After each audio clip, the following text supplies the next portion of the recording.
प्रधानमंत्री नरेंद्र मोदी ने गुरु तेग बहादुर सिंह जी को उनके बलिदान और समर्पण के लिए किया याद। रकाबगंज गुरुद्वारे पहुंचकर टेका माथा, दी विनम्र श्रद्धांजलि।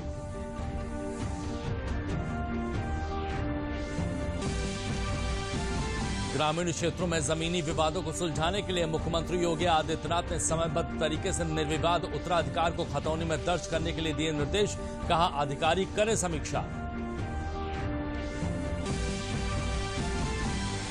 प्रदेश के कैबिनेट मंत्री सुरेश खन्ना ने किसान कानून को बताया किसानों के लिए लाभकारी। कहा, इससे किसानों की आय होगी दोगुना। विपक्ष राजनीतिक कारणों से फैला रहा है भ्रम।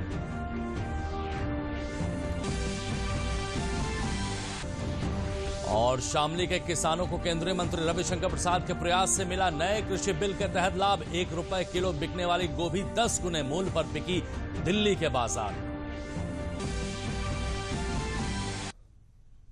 नमस्कार, मैं हूं विजय श्रीवास्तव। समाचार विस्तार से। जनता के बीच अपनी आम पहुंच बनाने और लोगों के साथ जुड़ने की अपील के लिए प्रधानमंत्री नरेंद्र मोदी हमेशा से ही लोकप्रिय रहे हैं। आज सुबह प्रधानमंत्री राजधानी दिल्ली स्थित गुरुद्वारा रकाबगंज पहुंचे। प्रधानमंत्री ने वहां पहुंचकर गुरु तेग बहादुर सिंह जी को उनके असीम बलिदान और समर्पण के लिए याद किया और साथ ही उन्हें श्रद्धांजलि दी। इस दौरान इलाके में कोई अतिरिक्त पुलिस बंदोबस्त नहीं किया गया था ताकि आम लोगों को प्रधानमंत्री की यात्रा के कारण कोई परेशानी न हो सके।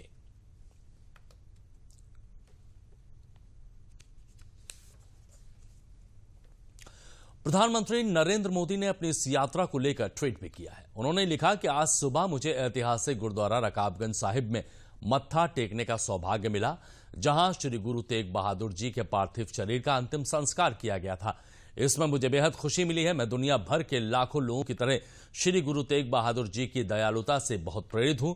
एक अन्य ट्वीट में उन्होंने कहा कि यह गुरु साहिब की विशेष कृपा है कि हम अपनी सरकार के कार्यकाल के दौरान श्री गुरु तेग बहादुर जी के 400वें प्रकाश वर्ष को विशेष आयोजन के तौर पर मनाएंगे।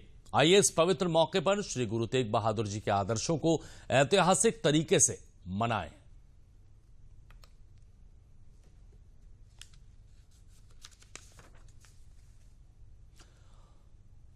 कोरोना के खिलाफ जारी जंग में पिछले 24 घंटे में देश भर में 29,690 कोरोना मरीजों ने संक्रमण को मात दी है। इस तरह अब तक देश भर में कोरोना से ठीक होने वाले मरीजों की संख्या 95,80,402 पहुंच गई है। कोरोना संक्रमण से ठीक होने वाले मरीजों में दर 95.51% पर बनी हुई है। कोरोना संक्रमण से होने वाली मृत्यु दर घटकर 1.45% पर पहुंच गई है। वाराणसी में प्रभारी चिकित्सा अधिकारियों और स्वास्थ्य विभाग के कर्मचारियों को कोविड-19 के टीकाकरण का प्रशिक्षण दिया जा रहा है। जनपद में प्रशिक्षकों ने मुख्य चिकित्सा अधिकारी कार्यालय सभागार में इसका प्रशिक्षण देना शुरू किया है। इसमें शहरी ग्रामीण दोनों जगहों के स्वास्थ्य कर्मचारी और अधिकारी शामिल हैं। ये वैक्सीन कितने तापमान पर रखी जाएगी और किस तरह लोगों तक पहुंचाई जाएगी, इसका भी प्रशिक्षण दिया जा रहा है। सरकारी और निजी क्षेत्र के स्वास्थ्य विभाग के 12,700 लोगों को टीका लगाया जाएगा। इन सभी कर्मचारियों को पोर्टल पर सूचीबद्ध कर लिया गया है।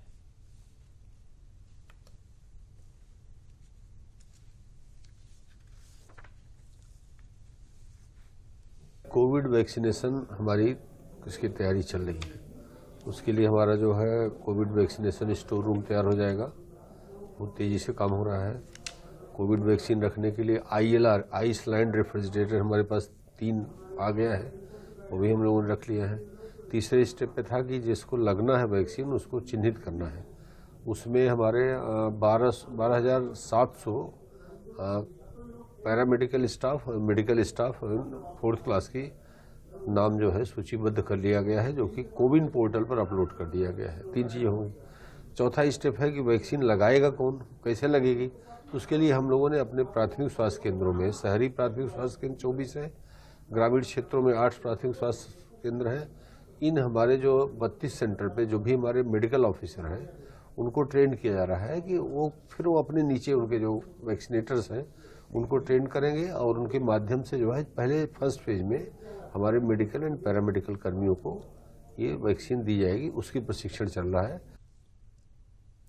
गांव में जमीन संबंधी विवादों को समाप्त करने के लिए मुख्यमंत्री योगी आदित्यनाथ ने वरासत अभियान को समयबद्ध ढंग से संचालित करने का निर्देश दिया है। उन्होंने कहा है कि निर्विवाद उत्तराधिकार को खातों में दर्ज करने के लिए प्रदेश के सभी ग्रामों में अभियान संचालित किया जाएगा। लोगों की सुविधा को ध्यान में रखते हुए विभाग द्वारा एक हेल्पलाइन बनाई जाए। इसके अतिरिक्त ईमेल आईडी भी जारी की जाए। अभियान के बाद शासन स्तर से जिलों में टीम भेजकर इसकी पुष्टि भी की जाएगी कि निर्विवाद उत्तराधिकारी खतौनियों में दर्ज हो गए हैं। तहसील दिवस और थाना दिवस का आयोजन जन समस्याओं के निस्तारण हेतु संवेदनशीलता के साथ किए जाए।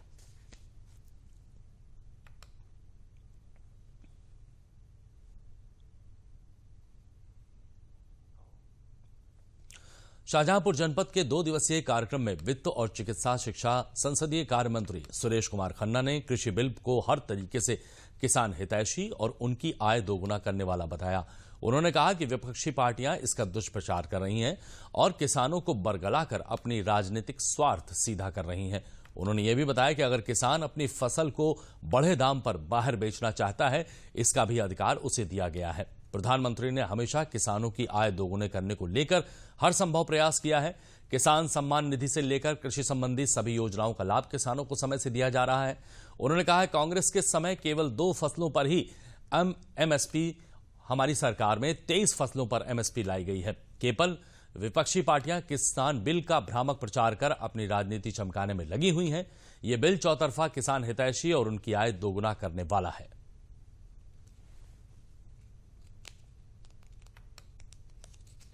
भोले भाले किसानों को बहकाया जा रहा है कि तुम्हारी जमीन चली जाएगी। जमीन का सौदा ही नहीं है, जमीन का कोई कॉन्ट्रैक्ट नहीं है। कॉन्ट्रैक्ट सिर्फ फसल का होता है और बहकावे में किसानों को विपक्षी दल बहका रहे हैं। कांग्रेस ने अपने घोषणा पत्र में इस बात को स्वीकार किया था कि ये आवश्यक है।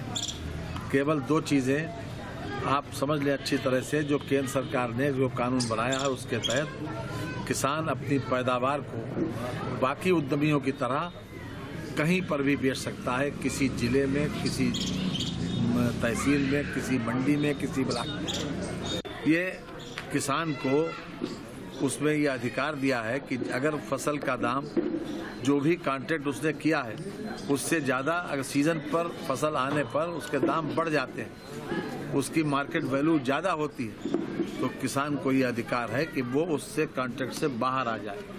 तो हर तरफ किसान का अपर हैंड रखा गया। नए कृषि कानूनों का लाभ शामली के किसानों को मिलने लगा है। यहां कैराना तहसील के मायापुर के किसानों की गोभी स्थानीय मंडी में 1 रुपए प्रति किलोग्राम की दर से बिक रही थी, जिसके कारण किसान अपनी फसल पर ट्रैक्टर चलाने को मजबूर थे।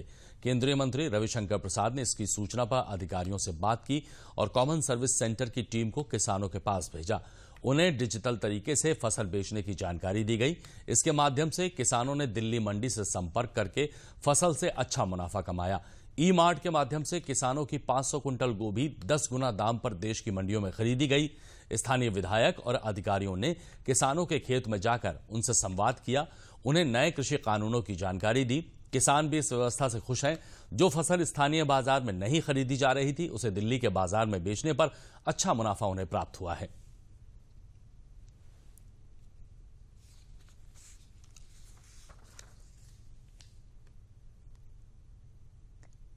रमेश जी किसान है यहाँ, ये दिल्ली गए होंगे अपनी फसल लेके, गोभी की फसल ही बोते थे, वो बिक नहीं पाई और ये बहुत निराश हो गया, अपना खेत उजाड़ रहे थे। तो आप जैसे मीडिया के कुछ बंधुओं ने उस चीज़ को दुनिया के सामने लाया। सामने आने से जो सरकारी तंत्र था वो उसमें एक्टिव हुआ और इनकी जो पड़ोसी हैं तनवीर जी, जब तक वो आई हैं तो चूंकि अपना कुछ खेत बहा चुके थे, कुछ इनका खेत बचा हुआ है रमेश जी का, लेकिन तनवीर जी का खेत बराबर में था। हमारा जो सीएससी की अपनी यूनिट है उसकी हेड है तानिया जी, ये डिस्ट्रिक्ट मैनेजर हैं, इन्होंने उसको देख के मीडिया के माध्यम से जानकारी लेकर यहाँ पहुँचकर इनसे पूछा। तो फिर जब इन्होंने बताया कि हम इसलिए बेच पा रहे हैं कि हमारी फसल का ज़्यादा दाम नहीं मिल पा रहा है और उसका सस्ता मंडी में 1 रुपये किलो का रेट मंडी में दिया जा रहा है, तो तब इन्होंने किसान ई मार्ट के माध्यम से इनकी फसल को उस पर अपलोड किया। उधर से कोई खरीदार सामने आए और जो फसल ये 1 रुपये किलो भी नहीं बेच पा रहे थे, वो 10 रुपये किलो का रेट तनवीर जी के खाते में आ चुका। मैं किसानों से अपील करना चाहती हूँ कि आप जैसे अभी देश में बहुत सारी चीज़ें हो रही हैं, उनको ना सुनकर अपनी जो आपकी खुद के लिए किसान CSC किसान ई-मार्ट को इस्तेमाल करें, जिससे कि आपको लाभ पहुंच सकता है। बीच में डीलर को हटाकर आप डायरेक्टली अपनी फसल सीधा बायर को भेज सकते हैं, जिसमें आपको कुछ नहीं करना होता, सिर्फ एक ऑनलाइन रजिस्ट्रेशन करना होगा। उसके लिए आपको अपना आधार कार्ड, बैंक की पासबुक अपलोड करनी है और डायरेक्टली रेट तय कर किस जो बायर है वो आपके खेत से ही आपका माल उठा लेगा। मैं गोभी की फसल जो है मंडी में बेचने के लिए पता करवाया तो रेट वहाँ जो है 1 रुपया प्रति किलो के हिसाब से चल रहा था। लेकिन किसान ई पोर्टल CSC के माध्यम से जो टीम आई है, उन्होंने मुझे बताया कि कृषि कानून में आपकी फसल जो है 10 रुपये पर किलो बिक सकती है। इन्होंने मुझे बहुत अच्छी जानकारी दी, मैं इनका धन्यवाद अदा करता हूँ। सरकार का भी कानून बनाने के लिए धन्यवाद करता हूँ, क्योंकि ये कानून जो है किसानों के हित के लिए है। आगे चल के किसान इनमें काफ़ी प्रगति करेगा। प्रदेश में वर्तमान गन्ना खरीद व्यवस्था से बरेली के किसान खुश हैं और वे सरकार की नीतियों, नए कृषि कानूनों की प्रशंसा कर रहे हैं। गन्ना खरीद केंद्र पर अपने गन्ने की तौल करवाने आए गन्ना उत्पादक किसान सूरजपाल सिंह, उमेश बाबू शर्मा, सुधीर कुमार सिंह और संजीव सिंह ने बताया कि सरकार की नई गन्ना खरीद व्यवस्था में हमें मोबाइल पर 2 दिन पहले मैसेज आ जाता है। हम अपने गन्ने की छिलाई वगैरह का काम आराम से निपटा लेते हैं। उन्होंने कहा कि देश की मोदी सरकार ने गन्ने के बकाया भुगतान के लिए 3.5 करोड़ का जो पैकेज दिया है, उससे हम किसानों के बकाये का भुगतान हो रहा है। नए कृषि कानूनों की सराहना करते हुए गन्ना उत्पादक किसानों ने कहा कि अब हम अपने कृषि उत्पाद देश में कहीं भी बेचने के लिए स्वतंत्र हैं। हमें मंडी शुल्क से मुक्ति मिल गई है। उन्होंने कहा कि हम कृषि कानूनों के लिए सरकार को धन्यवाद देते हैं और मोदी सरकार के कृषि बिल का समर्थन करते हैं। जिला गन्ना अधिकारी PN सिंह ने बताया कि 210 गन्ना क्रय केंद्रों पर गन्ने की तौल हो रही है। अब तक 95 लाख कुंतल खरीद गन्ने की हो चुकी है और पिछले सत्र की बकाये का लगभग 95% का भुगतान किया जा चुका है।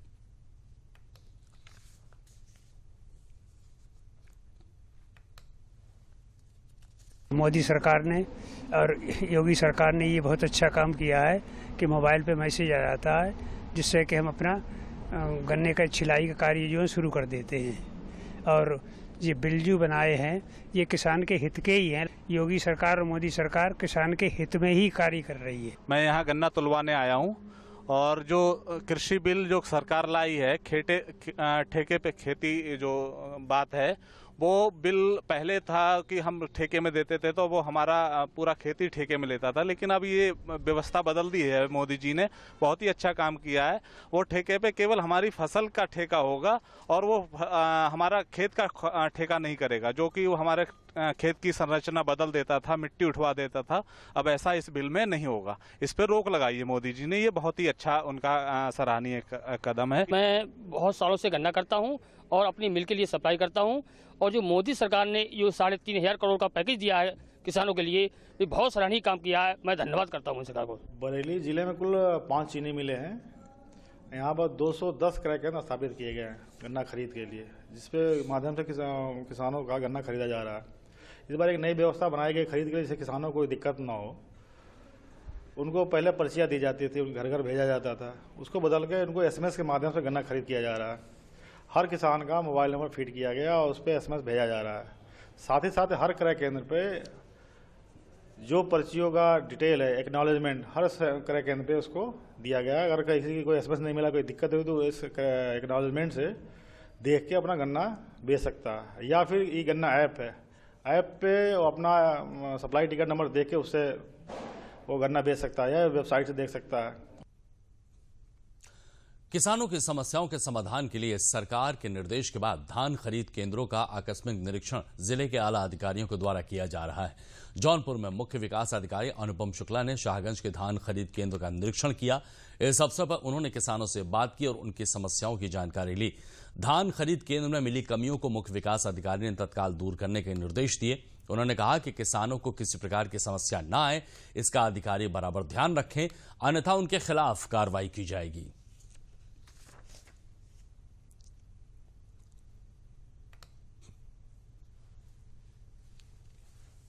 शासन द्वारा निर्देश दिए गए थे मुख्य सचिव महोदय द्वारा कि जिले के जो वरिष्ठ अधिकारी हैं उनके द्वारा धान क्रय केंद्रों का निरीक्षण किया जाए।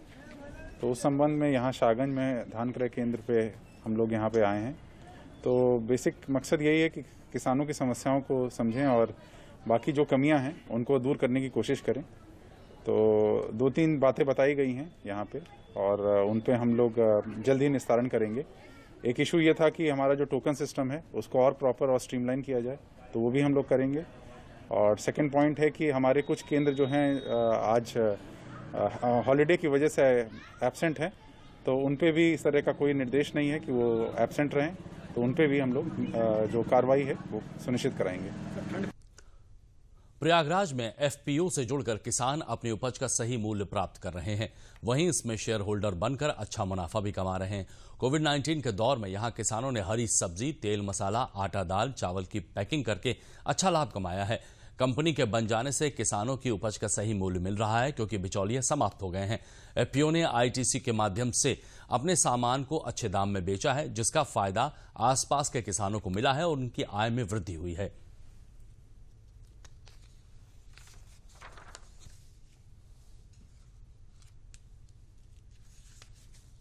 हम एफपीओ के माध्यम से किसानों को प्रशिक्षित करने का जो हमने टीम बनाई है, वो टीम के सदस्य गांव में जाकर लोगों को बताते हैं कि आप लोग अच्छे बीज का प्रयोग कीजिए और जो उत्पादन होगा वो हमारी कंपनी लेकर सीधे आपके घर से और बाजार में पहुंचाएगी। किसानों को समझ लीजिए कि पूरी सुविधा और पूरा लाभ इसमें मिल रहा है। ये एफपीओ जो है गवर्नमेंट का दिया हुआ एक बहुत अच्छा प्लान है किसानों के लिए। एफपीओ किसानों को उद्यमी बनाने के लिए एफपीओ बनाया गया है। किसान एफपीओ के माध्यम से बीज से बाजार तक किसानों को सुविधा दी जा रही है, और अभी तक जो किसानों को बिचौलिया लोग इनका उत्पाद खरीदा करते थे, अब वो सारे सिस्टम ख़त्म हो गए हैं। अब हमारे एफपीओ के माध्यम से ये उत्पाद उनका खरीद के, चाहे वेजिटेबल हो चाहे अनाज हो, सारी चीज़ें जो है डायरेक्ट जो है उपभोक्ता को दिया जा रहा है। प्रगति ग्राम फ्रेश प्रोड्यूसर कंपनी लिमिटेड 536 ऐसे किसानों की कंपनी है जो बंधुआपन से मुक्त हुए हैं और जो पट्टे की भूमि पर जैविक खेती कर रहे हैं। और कंपनी जो है अपने शेयर धारकों से, किसानों से सीधे उत्पाद खरीदती है वो और कंज्यूमर तक पहुंचाती है। हमारे जो उत्पाद हैं उसमें है आपका राइस वैरायटीज़ हैं, पल्सेस हैं, वेजिटेबल्स हैं और डेयरी प्रोडक्ट्स हैं। ये सब जो है किसानों से खरीद के कंज्यूमर तक डायरेक्ट सप्लाई किया जाता है। प्रधानमंत्री के संसदीय क्षेत्र वाराणसी रेलवे स्टेशन को सौर ऊर्जा से आच्छादित किया गया है। प्लेटफॉर्म शेड के ऊपर तथा अन्य खाली जगहों पर सोलर पैनल लगाकर प्रतिमाह 50 लाख के विद्युत बिल की चपत और उसकी बचत बचाई जा रही है। ये योजना जहां पर्यावरण के अनुकूल है, वहीं रेलवे विभाग की आय बढ़ाने में सहायक है। इससे उत्पादित होने वाली बिजली से लगभग सभी विद्युत संयंत्र चलाए जाते हैं। वाराणसी कैंट स्टेशन पर 1.6 मेगावाट विद्युत का उत्पादन होता है, वहीं काशी रेलवे स्टेशन पर 100 किलोवाट का विद्युत उत्पादन किया जा रहा है।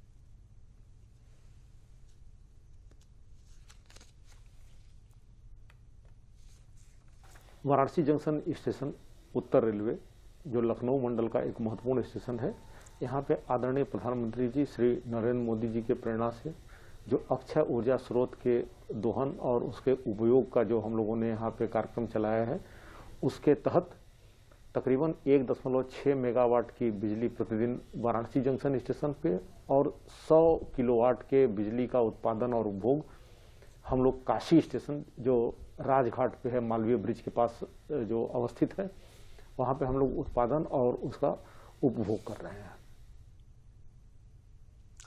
प्रधानमंत्री की महत्वाकांक्षी आवास योजना से बन रहे पक्के आवासों में बुंदेलखंड के गरीबों को भी सर्दी के सीजन में बड़ी सहूलियत मिली है। जनपद ललितपुर के पारोन गांव में 100 से अधिक आवासहीन गरीबों के पक्के आवास बन जाने से लोगों को जहां पुरानी खपरैल से छुटकारा मिला है, वहीं पक्की छत होने से सर्दी की दिक्कतें भी कम हो गई हैं। लोग अब अपने नए आवासों में ही लकड़ी के उपकरण बनाने के साथ साथ सिलाई व पशुपालन का काम करके रोजगार का साधन भी जुटा पा रहे हैं।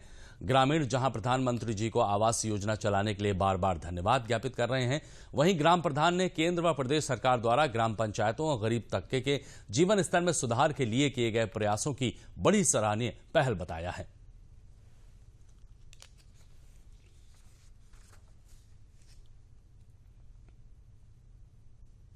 मेरा घर कच्चा था, खपरेल था।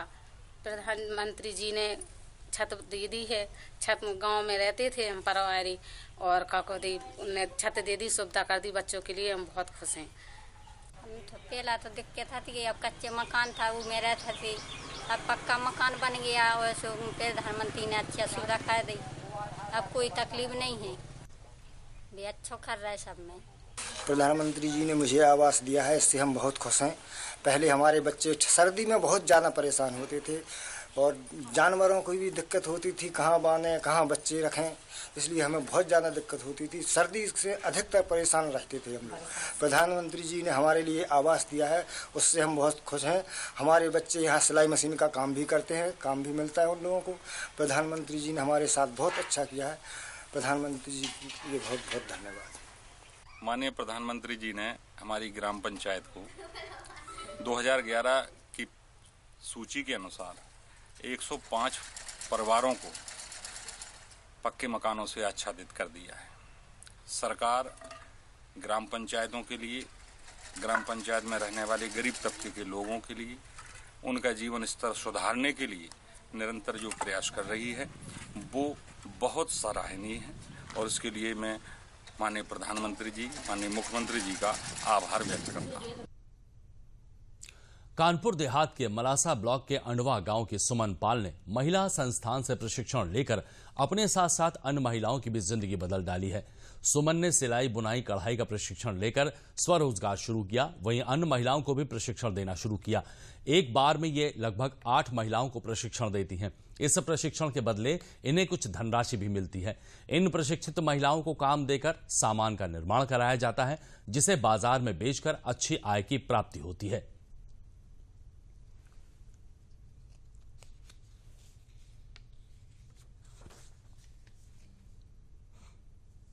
हमारा नाम लक्ष्मी और मैं अंडवा में रहती हूँ, और हमारे पास कोई रोजगार नहीं था, ना हम समूह में जुड़ी थी, मगर मुझे रोजगार समूह वालों ने दिया है, तो मुझे कुछ आमदनी हुई, तो हम बहुत खुश हैं। नाम लक्ष्मी पाल है, मेरा ग्राम अंडवा, पोस्ट पुखराया, हसेमऊ, ब्लॉक मलासा, कानपुर देहात की रहने वाली हूँ। मैं प्रिया स्वयं सहायता समूह की सदस्य हूँ। मैं इसमें काम करना चाहती थी, लेकिन मुझे काम मिला और मैंने सिलाई के माध्यम से कुछ काम किया। 1 महीने में मैंने 2-2.5 हज़ार रुपये का काम किया।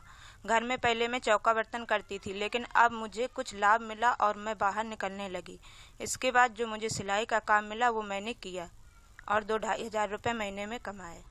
हमारा नाम रंजू पाल है, मैं अंडवा की रहने वाली हूँ, और मैं इस समूह से जब से जुड़ी हूँ, जब से मेरी ज़िंदगी में काफ़ी बदलाव हुए हैं। पहले हम बेरोजगार थे, घर पर बैठे रहते थे, घर का चूल्हा चौका ही करते थे। जब से समूह में जुड़े तब से फील्ड वर्क प्रेरक के रूप में काम किया। गांव-गांव में जाके समूह बनाए और महिलाओं को जागरूक किया, बैठक करवाई। इसके बाद हम लोगों ने इसमें कुछ मान लो उन्नति भी की। कमाई का कोई जरिया नहीं था, इसके माध्यम से कार्य करते थे तो हमें कुछ बहुत इसका मानदेय मिल जाता था। इस तरह से हमने काफ़ी महिलाओं को जागरूक किया। आसपास के गाँव में जाकर भी हमने समूह बनाए।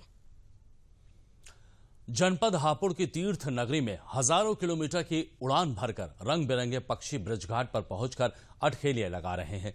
तीर्थ नगरी में आए हजारों विदेशी रंग बिरंगे पक्षियों के कौतूहल से गंगा का नजारा सबको अपनी ओर आकर्षित कर रहा है। साइबेरियन पक्षी हर साल ठंड के मौसम में 3 से 4 माह ब्रजघाट गंगा में प्रवास करते हैं। गंगा का स्वच्छ जल तथा कड़ाके की ठंड विदेशी पक्षियों को खूब भाती है। गंगा की तेज स्वच्छ धारा साइबेरियन पक्षियों को मेहमान नवाजी के लिए आकर्षित करती है। विदेशी पक्षी समुद्र में एक साथ गंगा की स्वच्छ तेज धारा में कभी इधर तो कभी उधर उड़ान भरते नजर आते हैं। पक्षी यूं तो श्रद्धालुओं को देखकर उड़ जाते हैं, मगर श्रद्धालुओं द्वारा गंगा में प्रवाहित प्रसाद को अपना भोजन बनाने के लिए एक एक दाने को खाते हैं। ये साइबेरियन पक्षी जो है रूस में साइबेरिया स्थान है, वहां से आता है और ये 4 महीने के लिए आता है। इसका आने का उद्देश्य सिर्फ ये होता है कि साइबेरिया में इस टाइम बहुत बर्फबारी है, सारी नदियां झील सब जम गई हैं, जो कि माइनस लगभग 50 डिग्री तक इसका तापमान पहुंच जाता है। तो अब यहाँ पर ये 4 महीने प्रवास करेंगे और यहाँ आने का उद्देश्य इनको यहाँ पर अच्छे तरह से भोजन पानी इनकी व्यवस्था मिल जाती है तथा इनको अपनी जान की सुरक्षा भी रहती है। अगर कहीं जंगल में होती है तो इनका शिकार किया जाता है और यहाँ पर तीर्थनगरी है, तीर्थनगरी में इनका कोई शिकार नहीं कर सकता, किसी तरह की दिक्कत नहीं होती और भोजन की व्यवस्था इनको अच्छे से पर्याप्त होती है। श्रद्धालुओं का तो परमानेंट तीर्थ नगरी है। ब्रजघाट उत्तर प्रदेश का सबसे बड़ा तीर्थ स्थल है, तो इस स्थान पर यात्रियों के आवागमन तो बढ़ता जा रहा है दिन पर दिन। इसी प्रकार से इनका भी आवागमन बढ़ता जा रहा है। पहले थोड़े से पक्षी आया करते थे, अब ये बहुत अधिक मात्रा, कई हजार की मात्रा में यहाँ तीर्थ नगरी में आ चुके हैं और ऐसे ही यात्रियों का भी आवागमन बढ़ रहा है। तो इनको भोजन की सुविधाओं में कोई दिक्कत नहीं आती। यात्री परमल, दाना इनको अपना चुग्गा डालते रहते हैं। प्रदूषण नियंत्रण बोर्ड के आदेश पर आज 8 डाइंग प्लांटों को प्रशासन और विभाग के अधिकारियों ने सीज किया। 2 दिन पूर्व सामाजिक संस्थाओं की शिकायत पर प्रदूषण विभाग ने जांच की थी। इन प्लांट द्वारा केमिकल युक्त पानी सीधे मोरवा नदी में डाला जा रहा था। इन फैक्ट्रियों में कालीन उद्योग में लगाने वाले ऊन की रंगाई की जाती है। इससे मोरवा नदियों का पानी पूरी तरह से लाल हो गया था। मोरवा नदी आगे जाकर गंगा में मिल जाती है, जिससे गंगा का पानी प्रदूषित हो जाता है। इन फैक्ट्रियों को सील करने के लिए पहुंचे भदोही के तहसीलदार विजय यादव ने बताया कि कुल 8 डाइंग प्लांट पर प्रदूषण विभाग के निर्देश पर सीज करने की कार्रवाई की गई है। इन फैक्ट्रियों से बिना शोधन किए पानी बहाया जा रहा था, जो पर्यावरण के लिए बेहद नुकसानदेह था।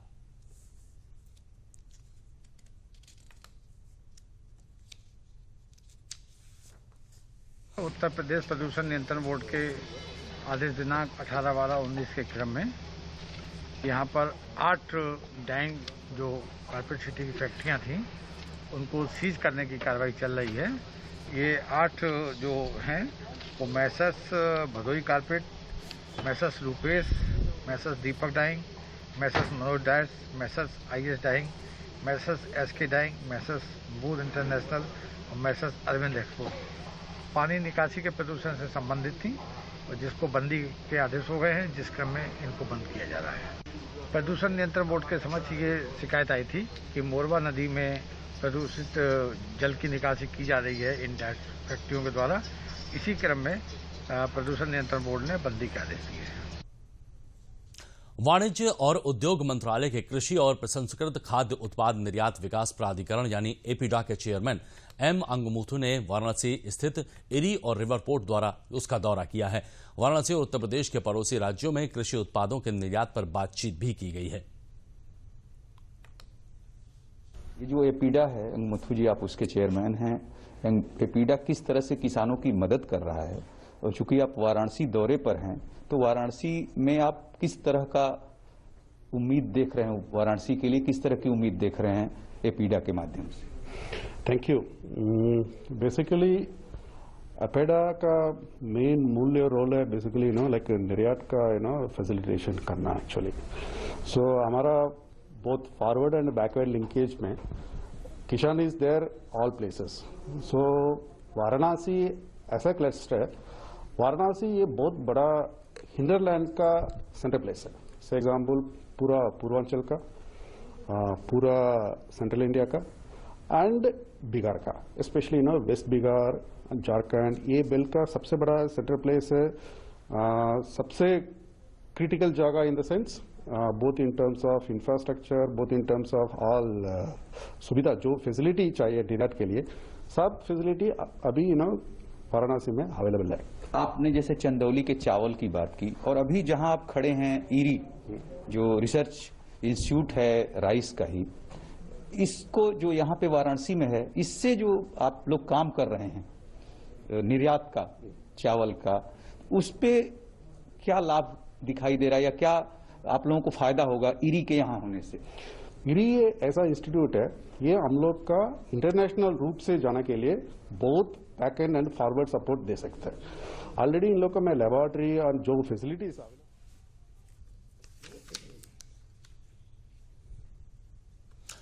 और बुलेटिन के अंत में प्रमुख समाचार एक बार फिर।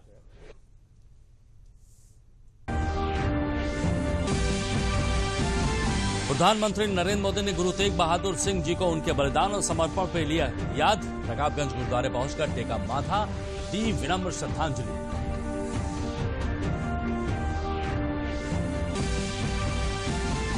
ग्रामीण क्षेत्रों में जमीनी विवादों को सुलझाने के लिए मुख्यमंत्री योगी आदित्यनाथ ने समयबद्ध तरीके से निर्विवाद उत्तराधिकार को खतौनी में दर्ज करने के दिए निर्देश। कहा अधिकारी करें इसकी समीक्षा।